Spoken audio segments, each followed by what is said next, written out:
today this is the second day of our DCA course. Before going to start the course, let understand the computer history. Okay, so computer history हम जान लेते हैं पहले DCA start करने से पहले। तो दोस्तों जैसे कि हम जानते हैं कि जब किसी चीज़ की ज़रूरत होती है तब इंसान उसके पाने के लिए कोशिश करता है। ऐसा ही कुछ कंप्यूटर की जनरेशन में भी हुआ। पहले जो कंप्यूटर एक रूम की साइज़ के हुआ करते थे, आज वो एक छोटी सी स्क्रीन पर सीमित हो गए। अगर कंप्यूटर की बात करें तो इनका इस्तेमाल हर चीज़ में होता है। जैसे पेपर की जगह अब कंप्यूटर ने ले ली। यही वजह है कि आज चाहे कोई प्राइवेट ऑफिस हो, कोई सरकारी बैंक हो, सब जगह कंप्यूटर ही इस्तेमाल होता है। आज होटल बुकिंग से लेकर फ्लाइट बुकिंग तक आप लोग कंप्यूटर का इस्तेमाल करते हैं। पर क्या आपने कभी सोचा है कि दुनिया का पहला कंप्यूटर कौन-सा था? वो कैसा दिखता था? या उसे किसने बनाया था? अभी भी बहुत से लोग कंप्यूटर से अनजान हैं। So let start for the computer history. Computer का इतिहास आज से 3000 साल पुराना है। सबसे पहला कंप्यूटर अबेकस था। अबेकस का आरंभ लगभग 3000 बीसी में हुआ था। अबेकस एक वुडन या बम्बू की पटरी पर बनाया जाता था, जिसमें कई सारी डंडियाएं होती थीं। हर डंडी पर कई सारे मानके होती थी जो अकाउंट के लिए उपयोग किए जाते थे। एबेकस का महत्व इसीलिए है कि प्राचीन कैलकुलेटर में से एक है जो काउंटिंग की क्रियाओं को आसान बनाता था। एबेकस का उपयोग करके लोग अपनी काउंटिंग जल्दी और सही तरीके से पूरा कर सकते थे। उसके बाद अलग-अलग समय में अलग-अलग वैज्ञानिक ने अपने शोध के अनुसार different type of operating system बनाए। डिजिटल कंप्यूटर के विकास में फ्रांस के मैथमेटिशियन और फिलोसोफर ब्लेस पास्कल का महत्वपूर्ण योगदान था। उनके द्वारा 1642 में डिजिटल कंप्यूटर का इन्वेंशन किया गया था, जिसमें नंबर लगे होते थे और उन नंबर को डायल करने पर किसी नंबर को आपस में ऐड किया जा सकता था। इस कंप्यूटर का इस्तेमाल एक कैलकुलेटर के रूप में किया जाता था। और डिजिटल कंप्यूटर के बाद बारी थी मैकेनिकल कंप्यूटर की और इसका इन्वेंशन 1822 में चार्ल्स बेबेज के द्वारा किया गया था, जिसने अपने इस डिवाइस को सिंपल कैलकुलेशन करने के लिए बनाया था। 1830 में चार्ल्स बेबेज ने एक और कैलकुलेटिंग डिवाइस बनाई, जिसे उन्होंने डिफरेंशियल इंजन का नाम दिया। डिफरेंशियल सभी तरह के मैथमेटिकल ऑपरेशन कर सकता था, बट वो उससे और एडवांस बनाना चाहते थे। वो उस पर काम करते रहे, but in 1871 he just in 79 year old और उनकी अचानक मौत हो गई। उनके मरने के 40 साल बाद 1888 में चार्ल्स बेबेज के बेटे हेनरी बेबेज अपने पिता के काम को आगे बढ़ाते हैं और उन्हें 1937 में पहला जर्नल मैकेनिकल कंप्यूटर बनाकर तैयार कर देते हैं, जिसका नाम एनालिटिकल इंजन रखा गया। ये कंप्यूटर अब तक के बनाए गए सभी कंप्यूटर से अलग और खास तरह की मैथमेटिकल प्रॉब्लम को सॉल्व कर सकता था। इसके अलावा ये कंप्यूटर पूरी तरह डेटा को सेव भी कर सकता था, यानी ये कंप्यूटर पूरी तरह मॉडर्न टेक्नोलॉजी के लिए था। आगे चलकर इसी को आधार बनाकर मॉडर्न कंप्यूटर का विकास हुआ है। यही वजह है कि जॉर्ज बेबेज को फादर ऑफ कंप्यूटर कहा जाता है। जिसके बाद कंप्यूटर के इतिहास का पहला इलेक्ट्रॉनिक कंप्यूटर एबीसी है। एंड आफ्टर दैट इन 1945 एक कंप्यूटर आया जिसका नाम ENIAC था। ये कंप्यूटर बड़े से बड़ा प्रॉब्लम सॉल्व करने में कैपेबल था। इसमें प्रोग्रामिंग के थ्रू भी चेंजेस किए जा सकते थे। इसीलिए सबसे पहले इस कंप्यूटर को आर्मी के लिए यूज किया गया। ENIAC कंप्यूटर की एक कमी भी थी।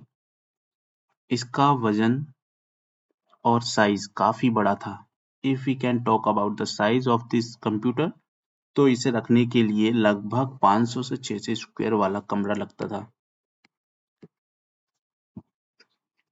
ये कंप्यूटर पर्सनल यूज के लिए नहीं था, इसका इस्तेमाल पर्टिकुलर स्पेशल डिपार्टमेंट से जुड़े लोग ही कर पाते थे।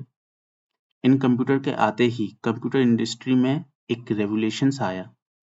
अब बहुत सारी कंपनी कंप्यूटर बनाने लगी, जिस वजह से लोगों ने अलग-अलग कंप्यूटर बनाने शुरू कर दिए और ये बदलाव कंप्यूटर जनरेशन में बहुत काम आया। इसी के बेसिस से कंप्यूटर को 5 जनरेशन में बांटा गया। अगर फर्स्ट जनरेशन की बात करें तो इसे 1940 से 1956 का था। इस बीच जो कंप्यूटर बनाए गए, उसमें वैक्यूम ट्यूब का इस्तेमाल किया गया। ये वैक्यूम ट्यूब साइज में बहुत बड़े और वजनदार थे, जिस वजह से एक जगह से दूसरी जगह नहीं ले जा सकते थे। ENIAC is also a part of first generation और इसमें 20,000 वैक्यूम ट्यूब, 10,000 कैपेसिटर और 70,000 रजिस्टर लगे होते थे। ENIAC के अलावा EDSA CIBM 701 भी फर्स्ट जनरेशन का हिस्सा था। अब जनरेशन सेकंड आया, बट बिफोर दैट मैं आपको बता दूं कि इस जनरेशन का टाइम पीरियड 1956 से 1963 तक का था। इस जनरेशन में हमें एक न्यू टेक्नोलॉजी देखने को मिली, जिसका नाम ट्रांजिस्टर था।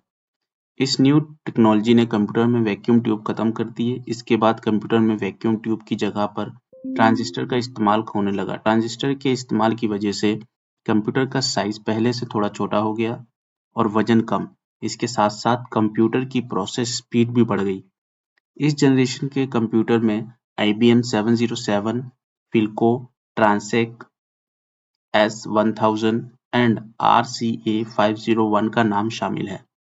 इन सभी कंप्यूटर में TX0 ट्रांजिस्टर का यूज किया गया था, जिसका इन्वेंशन 1956 में हुआ था। 1956 से 1963 तक इस तरह के कंप्यूटर का इस्तेमाल बहुत हुआ। फिर कंप्यूटर जनरेशन में एक और कंप्यूटर जनरेशन आया, जनरेशन थर्ड।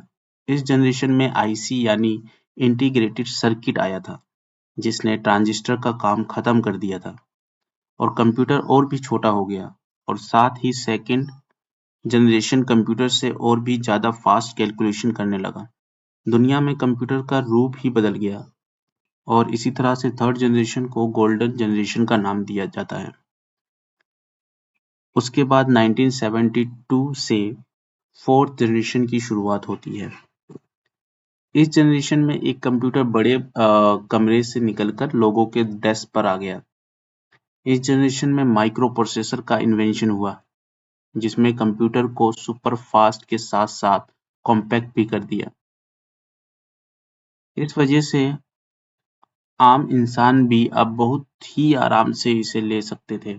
और इस जनरेशन के कुछ मेन कंप्यूटर हैं, जैसे ALTAIR 8800, IBM 5100 और मैकरेल का नाम आता है।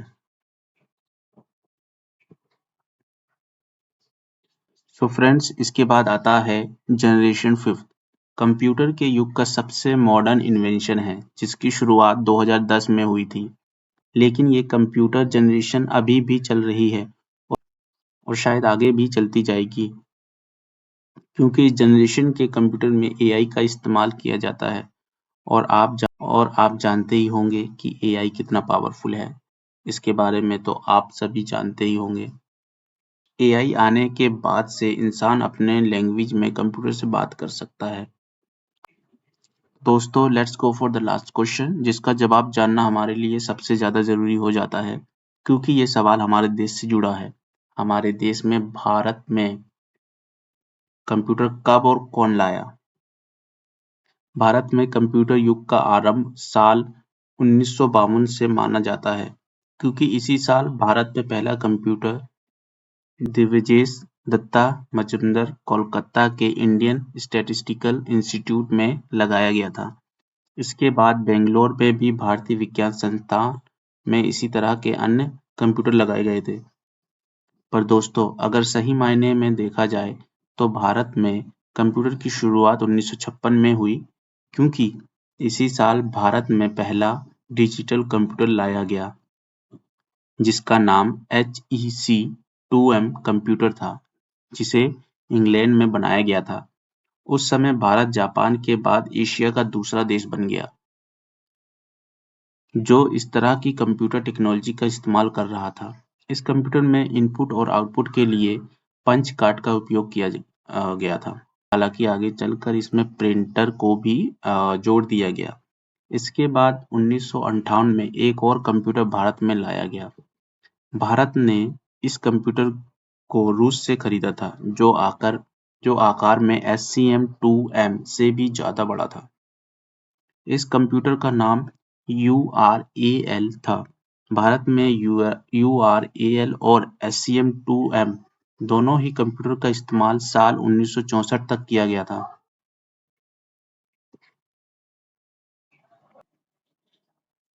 इसके बाद भारत में IBM कंपनी के द्वारा IBM 1401 को कोलकाता के इंडियन स्टैटिस्टिकल इंस्टीट्यूट में लाया गया।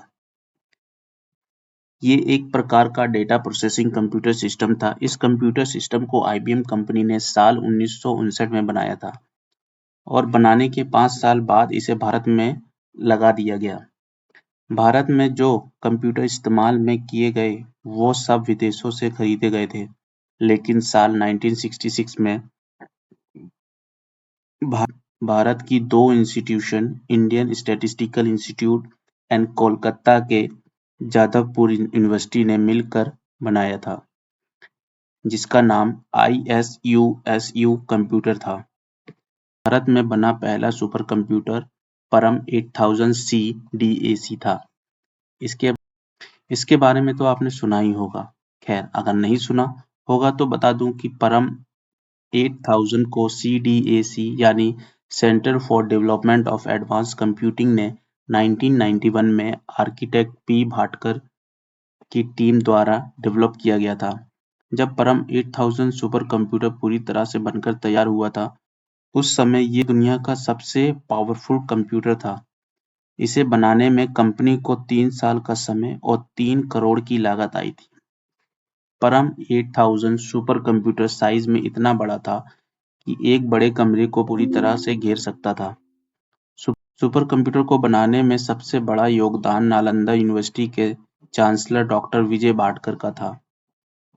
इसीलिए इन्हें आज father of Indian super computer भी कहा जाता है। तो परम 8000 के